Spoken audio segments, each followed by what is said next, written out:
Hey, take a look what I got here for you. 3 awesome builds for Elden Ring Shadow of the Erdtree with the new weapon Smithscript Daggers. You will find 3 completely different playstyles with a lot of fun as always. And one of these builds will be able to basically melt enemies. All of them feeling like real ninjas, or at least city ninjas. Think you can run from a shitty ninja? So if you're ready, let's do it. And the first thing we need to do right now, get our weapon. You can do it insanely early in the game. And the weapon lies in the ruined fort lava intake. You won't have any troubles getting here right after you got into DLC area. And when you find this broken wall, just go inside and you will find yourself in the forge. Right now I'm showing exact path you need to take to get the weapon. In my opinion, weapon is really awesome, cool and fun to play with. But there's one big problem. Ash of War piercing strike that it comes with. In my experience, this Ash of War is extremely unusable. Extremely high charge uptime with pretty mediocre damage. But don't worry, we will fix this in all 3 builds today. And for all 3 builds I will be using different Ash of Wars and therefore different playing styles. After getting smithing daggers, there is one more thing that is really important, because we need to get into another forge, where is another really important item for all our builds today. And again you will see exact path you need to take in this place to get our talisman that we're looking for, because smithing daggers is a unique weapon type and it requires unique talisman to get more power from it. Right in the end of this forge I will find smithing talisman, that basically increasing power of all throwing weapons,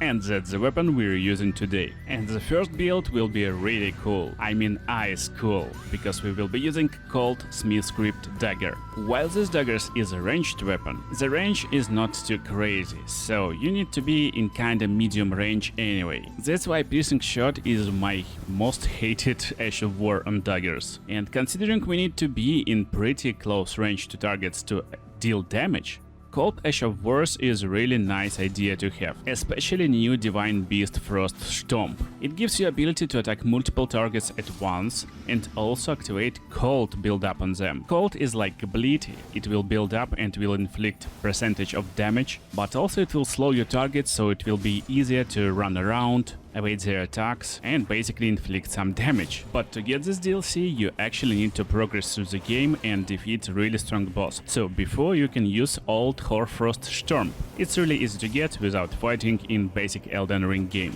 And I guess it's time to talk about attribute points and our build. But to make good build we need to understand weapon scaling. So this called Smithscript Dagger is actually pretty unique because it scales with 4 different attributes, and I tested all hard caps on them. So, phase scaling, after getting 80 points in phase, will give me 254 damage. But strength scaling will give 10 more damage, therefore getting more strength is more beneficial than phase. Still, probably you will use these attributes when you're scaling as very over-leveled character, because by hitting hard cap on intelligence you will almost double this damage, by hitting almost 400. And second best stat to max out is dexterity, with 323 damage output. And if this damage doesn't look really high to you, don't forget, when you're equipping this item into hands, you're basically doing 2 attacks at once. So this damage is basically double, and damage output is really nice. Here is example stats for level 150 character.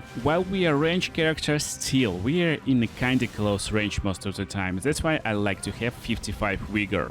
Daggers is not weighting pretty much, so 30 endurance will be enough to have enough room to get some good armors in case you wish to be really nice armored and take some hits. It's really important for DLC, and that will be the key to survival. Then strength. So, as I told you, strength is basically kinda late game-ish attribute, but we need 16 strength to be able to buff ourselves. Don't look on mind at this damage, because this should be 15 phase of course. And then our main damaging attributes is dexterity and intelligence. I found the best combination is 55 intelligence and 35 dexterity to get maximum damage output at level 150. And then when you're leveling to level 200, basically pump up your intelligence up to 80 and get 60 points in dexterity. All the stats is not considering any great runes, so again you can have 5 less stats in each category by using Godric rune. So now when we know the stats, let's discuss talismans, and that's talismans for full damage output. You see in this build right now with these talismans, and basically what you think is smithing talisman that enhances weapon throwing attacks. Then, because we're doing a lot of attacks one by one, I guess it's pretty nice and basic idea to get Rotten Winged Sword Insignia.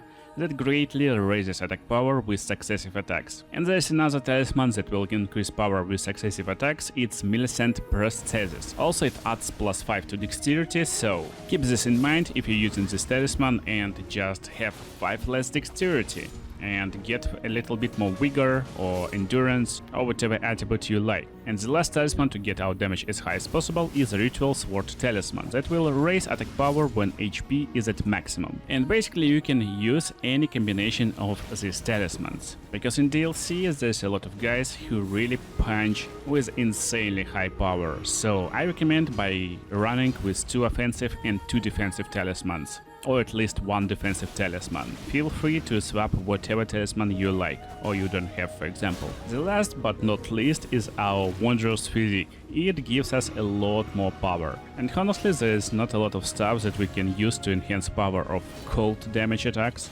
but Tourney Cricketeer is a very nice addition that will temporarily boost successive attack power, so it stacks with all our talismans. And also again, considering we're in pretty medium range all the time, Opaline Heartier is nice pick. It will temporarily boost all damage negotiation, so we will have more protection basically. For buffs before the fight, I'm using Commander's Standard, followed by Flame Grant Me Strength and Wondrous Physique. Keep in mind that to cast Commander's Standard Ash of War that will give you attack and protection buff, you need to wear it in 2 hands. And after full buff routine, let's find out how our build will perform against Rilana.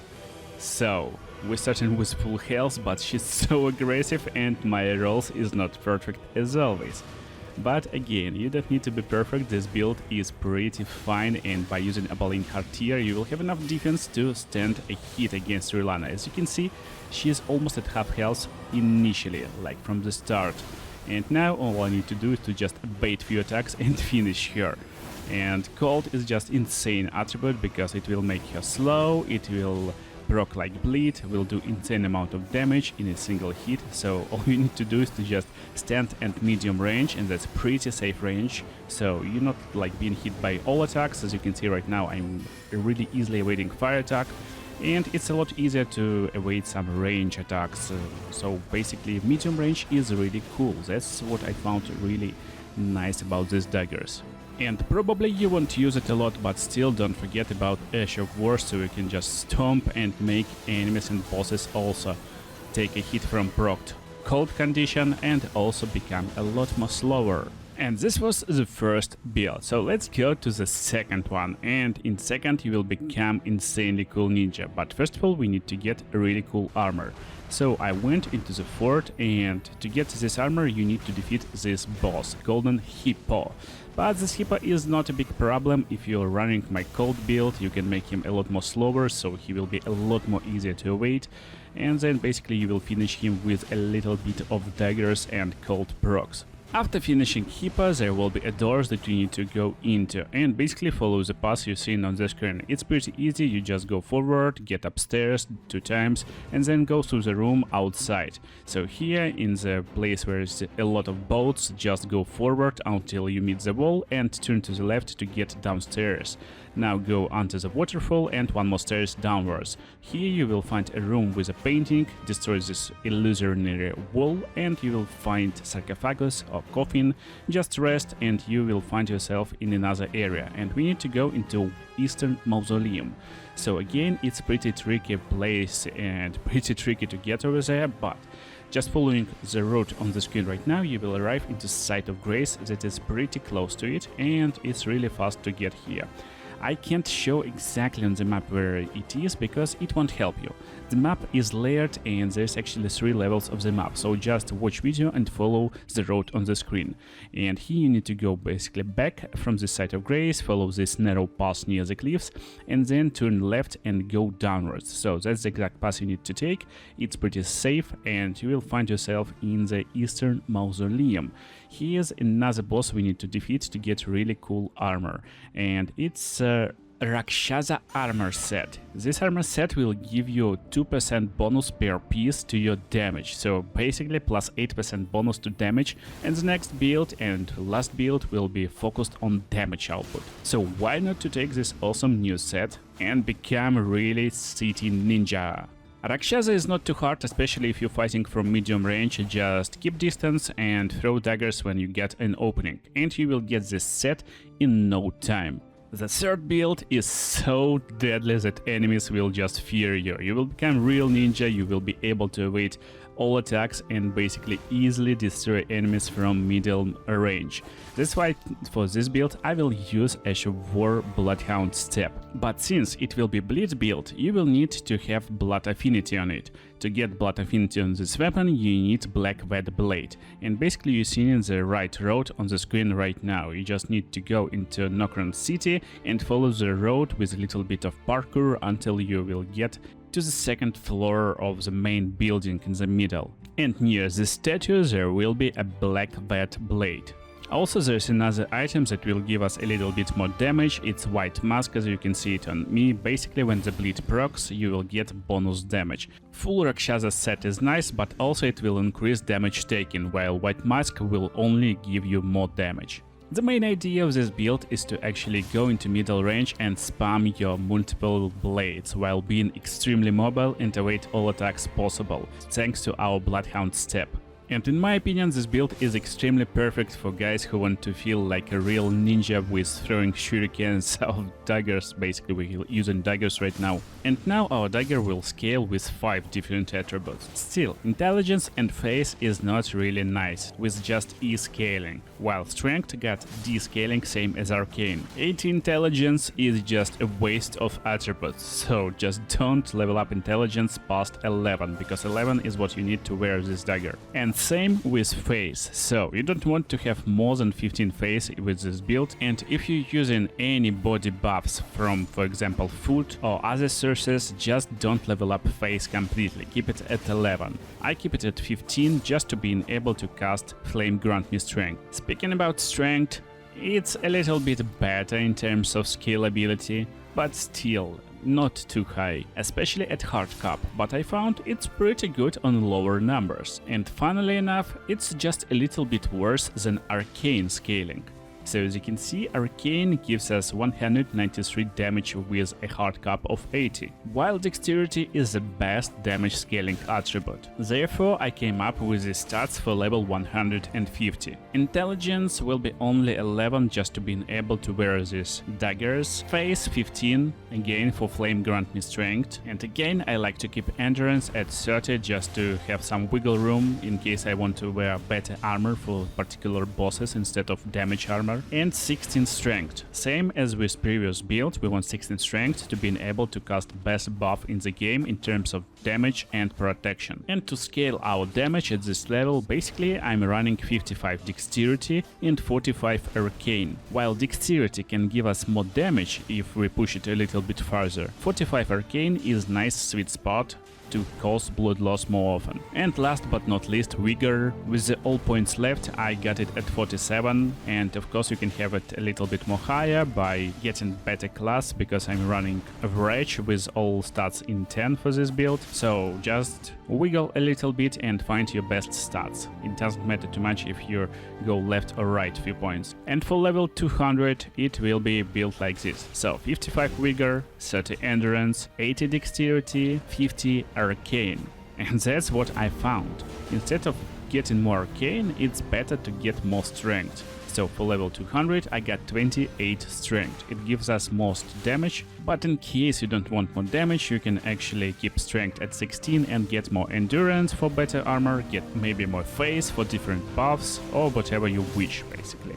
Now talismans. So this is a list of talismans for this build, and as you can see they are pretty much the same, so that's our damage build. The main talisman will be Lord of Blood's Exaltation. Whenever blood loss will occur, increasing your attack power. And while we're throwing a lot of daggers and doing a lot of blood loss, we can get this buff pretty much every time. Since we need to do a lot of attacks, Rotten Wing Sword of Insignia is really nice pick again, but feel free to swap it with any other talismans that will give you more attack power per successive attacks. Because we get such nice evasion of enemy attacks and we can basically evade all attacks with Bloodhound Step, Ritual Sword Talisman is a nice and pretty smart pick for this build, because we will be at high health most of the time, and it will increase our attack power. And again, pretty stable talisman for any build with these daggers is Smithing Talisman, enhances weapon throwing attacks. And basically just feel free to swap any two talismans that you don't like or you don't have for protective talismans, as always. For Wanderer's Physique I'm running the same as with previous build,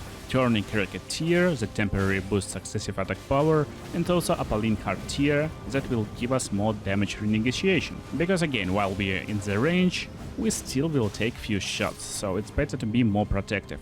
This build is insanely fun and it's so satisfying to evade enemy attacks with Bloodhound Step, at least for me. That was the first time I evaded all 3 attacks from Triple Moon from Rilana.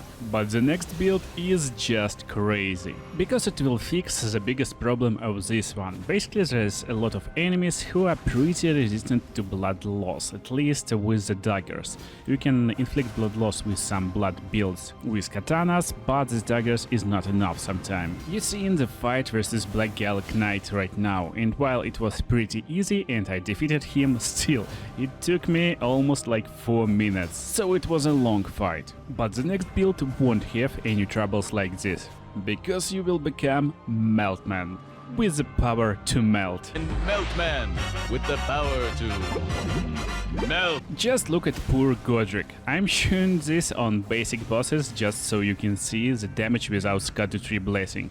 And because we want to melt enemies, we need Fire Affinity. To be more precise, Flame Art Affinity on your weapon. And to do it, you need to have Red Hot Wet Blade in your kit. So, in Kaelid, in sight of Gray's chamber outside Plaza, just go and follow the road you see on the screen right now into this room, and there you will find your Red Hot Wet Blade. And basically you will be able to change affinity on most of Ashes of War to the Flame Arts. Flame Arts Smithscript Dagger will scale only with 4 attributes, and what is really notable here is face scaling. It will be B, so the best scaling. And that's crazy what I found, what stats you actually need to make this dagger insanely overpowered. But most importantly, of course, you need another Ash of War right now. So, to melt our enemies, we will use Scattered Shot. That's unique Ash of War for throwing daggers, so basically only for this weapon. And you need to find it in DLC area, of course. This skill basically charge up a little bit without charging up exactly, so don't use Godric icon. And again, let's take a look at our scalings. So this is intelligence scaling,